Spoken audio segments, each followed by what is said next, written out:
I wanted to make this video since the first major hurricane of the season is headed right for Florida. For the first major hurricane, usually of the season, most people will panic, buy everything off the shelves. The sooner you can get this essentials for you and your family, the less stressful it will be. Once you get this essentials, the easiest thing to do is put them in a hurricane safe box and leave it there. Don't use it even if the storm doesn't come. Next time, you'll know you'll have it at least the most and won't need it. This will cause less stress and anxiety for you and your family.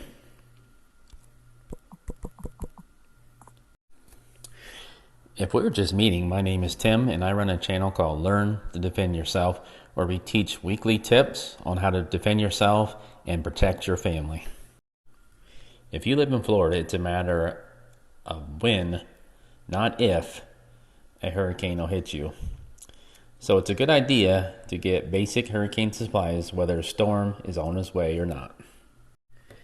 Here's a list of bare essentials you should have for hurricanes: batteries, flashlights, drinking water, at least 1 gallon per person for a 3-day supply, non-perishable foods such as canned goods, stuff like that, for 7 days per person, propane, emergency radio, gloves, work boots, battery backup for all your cell phones, a first aid kit, and cash on hand.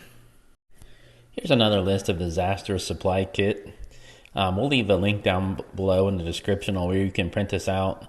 This is a good idea to print this out and follow it and make sure you're good to go when the storm comes. Here's another list of things you should do before the storm gets to you. You want to charge your electronics. You want to gather all important legal documents in one location. If you have a portable safe, that'd be a good place to put them. You want to fuel up all vehicles. Fill propane in fuel containers. Fill bathtubs and sinks with water for using toilets. This is in case the water goes out. You'll have water in the bathtub. You can dump it in the back of your toilet, and that way you can flush the toilets. Take pictures of the inside and outside of your house for insurance records in case your house gets damaged. Designate a safe room in your home in the event of a tornado or strong winds spawn off from the hurricane. During the storm, you want to stay inside and stay away from all windows. And you want to go into your safe room and have your emergency radio in there and listen to local weather reports. After the storm is when it could get kind of crazy in your area. Depends on what happens. If there's a lot of damage, there could be looting going on. There could be people trying to break in different places. So after the storm, it could get pretty crazy. You want to also check for down power lines. Take pictures of any damage to your property.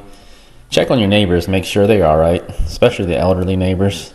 If there are any down trees and you're not familiar with chainsaws, make sure you do call a professional, because the number one cause of emergency room visits after a hurricane are chainsaw injuries.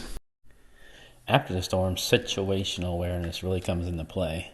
If you're not sure what I mean by situational awareness, we'll link a video down in the description that we made about it, and also at the end of this video. You also want to have your weapons ready, like I mentioned earlier about the looting or people maybe trying to break in houses or businesses. You want to have your weapons ready just in case you need to protect yourself and your family. If you love this video, you're going to love these videos as well. See you in the next video.